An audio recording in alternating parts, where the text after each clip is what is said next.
వచ్చారా? అందరి ముందు మా అన్నయ్య మీద చేయి చేసుకుంది చాలక ఇప్పుడు తిట్టడానికి వచ్చారా? మీ ఇంట్లో ఉంటున్నాడనే కదా చులకనా? సెలే బావు నేటనక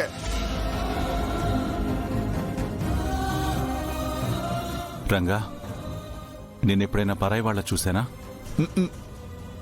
నాకు సంబంధించిన ఏ పనైనా నీ హెల్ప్తోనే కదా చేస్తున్నాను. మీ చెల్లి ట్రైనింగ్ బాధ్యత కూడా నీకే కదా అప్పగించాను. నువ్వు వచ్చిన దగ్గర నుంచి నువ్వు పక్కన లేకుండా నేను ఎక్కడికైనా వెళ్ళానా? మనిద్దరం బావ బామర్దులా కాకుండా మంచి ఫ్రెండ్స్లా ఉన్నాం కదా. మరి నువ్వు ఎవరివి, ఏమవుతాను అని ఎందుకన్నావు? నిజంగానే వెళ్ళిపోతావా? రంగా, నీ కోపం ఆవేశం నాకు అర్థమైంది. నాకు హాని చేయాలనుకున్న వీరుని రెడ్ హ్యాండెడ్గా పట్టుకుని నాకు మెయిల్ చేయాలనుకున్నావు. కానీ నువ్వు ప్రీతి గురించి మర్చిపోయావు. వీరు చేస్తున్న దుర్మార్గాలు, ఆగడాలు అన్నీ తెలుసు కూడా నేను మౌనంగా ఉండడానికి కారణం ప్రీతి. ప్రీతి డెలివరీ అయ్యేంత వరకు మనం ఓపికతో ఉండక తప్పదు. వీరుని అరెస్ట్ చేయించడమో లేక ఇంట్లో నుంచి బయటికి గెంటేయడమో పెద్ద మ్యాటర్ కాదు. వాడిలో మార్పు తీసుకురావడమే ముఖ్యం. నువ్వు ఎక్కడ ఆవేశంలో నిజం చెప్పేస్తావేమో అని నీ మీద చేయి చేసుకోవాల్సి వచ్చింది. I'm really sorry. నువ్వు నాకు సారీ చెప్పడు బా, నీ గురించి నాకు తెల్లదేటి. అన్నా, నువ్వు సార్ మాటలకి కరిగిపోకు. మనమిద్దరం స్ట్రైకింగ్ చేద్దాం. అప్పుడు కానీ ఇంకోసారి ఇలా చేయకుండా ఉంటారు. నువ్వు మాట్లాడకు, నేను మాట్లాడను. నేను బాక్సింగ్ ప్రాక్టీసింగ్ కూడా చేయను. సెలై, ఈ వంకెట్కి నువ్వు ప్రాక్టీస్ మానేస్తావేటి? నీతో ప్రాక్టీసింగ్ చేస్తానని నన్ను బాగా మాటిచ్చాను. నీకోసం నేను స్ట్రైకింగ్ చేస్తుంటే నువ్వు ఆయనతో కలిసిపోతావా? మరి బావ బామర్దులంటే ఏమనుకున్నావు? మమ్మల్ని ఎవ్వరూ విడదలేరు. మేమిద్దరం ఒక్కటే. ఏమంటావు రంగా? నువ్వేటంటే అదే బా. రంగా, నిన్ను కొట్టినందుకు ఓన్లీ సారీ చెప్తే సరిపోదు. సాయంత్రం మనిద్దరం బయటకెళ్ళి ఐస్ క్రీమ్ తిందాం.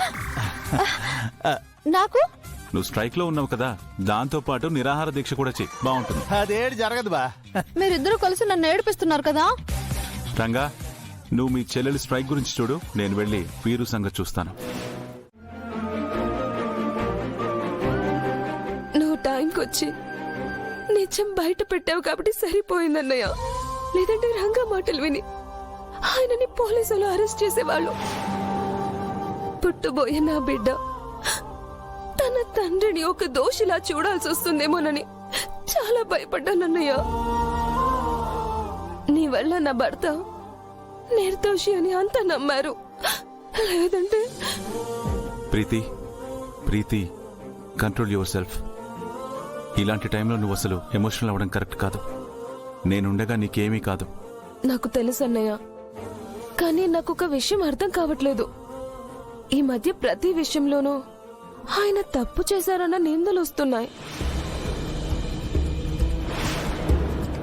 మొన్న ఇషిక సూర్య వాళ్ళ బిజినెస్ ని దెబ్బతీయాలని చూశారని బ్లేమ్ చేశారు. ఇప్పుడేమో నీ యాక్సిడెంట్ ని కూడా ఆయనే చేశారంటున్నారు. అసలు రంగా ఎందుకలా చెప్పాడు?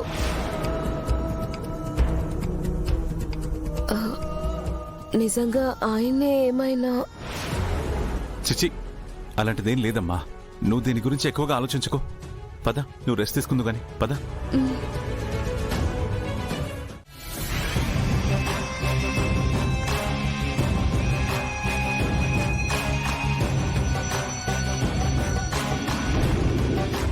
అత్తయ్య గారు ఏదో డీప్ థింకింగ్ లో ఉన్నట్టున్నారు.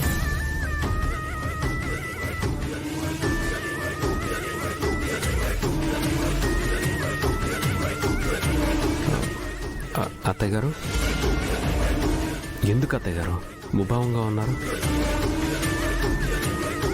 నా మీద కోపం ఇంకా తగ్గలేదా మీకు? నాకెవరి మీద కోపం లేదు. ఎవరి మీద ఎలాంటి ఎక్స్పెక్టేషన్స్ లేవు.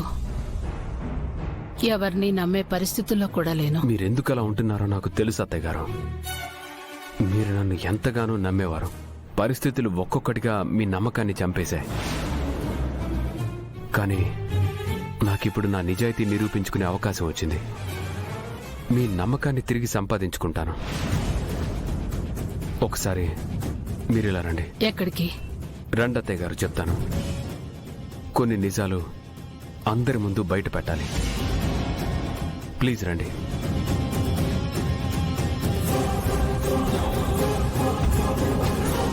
సరేనా, నేను చెప్పినట్టుగా చెయ్యి.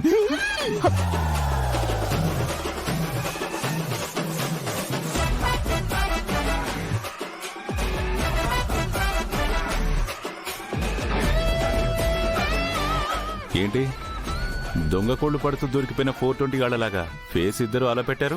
ఏం లేదు సార్, మేము మామూలుగానే ఉన్నాము. మీరే పోలీస్ బ్రెయినింగ్ తో చూస్తున్నారు, అందుకే అందరూ దొంగల్లా కనిపిస్తున్నారు కదన్నయ్య. నువ్వేదో డెకరేషన్ ఇచ్చావు కదట, మళ్ళీ నా కన్ఫర్మేషన్ ఎందుకు? ఆ చేతిలో ఏంటి? ఆహా, అరే నా చేతిలో ఏముంది సార్, ఏమీ లేదు. అంటే బావ ఏంటంటున్నాడంటే నీ చేతి గ్లౌజ్ ఉండాలి కదా అని గుర్తు చేస్తున్నాడు కదవా? ఏంటి సింగిల్ హ్యాండ్ తో పర్ఫార్మ్ చేస్తున్నావు? ఆ చేతిలో ఏముంది?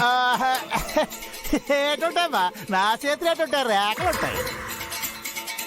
మిమ్మల్ని ఇద్దరిని చూస్తుంటే నాకు ఏదో డౌట్ కొడుతుందబ్బా.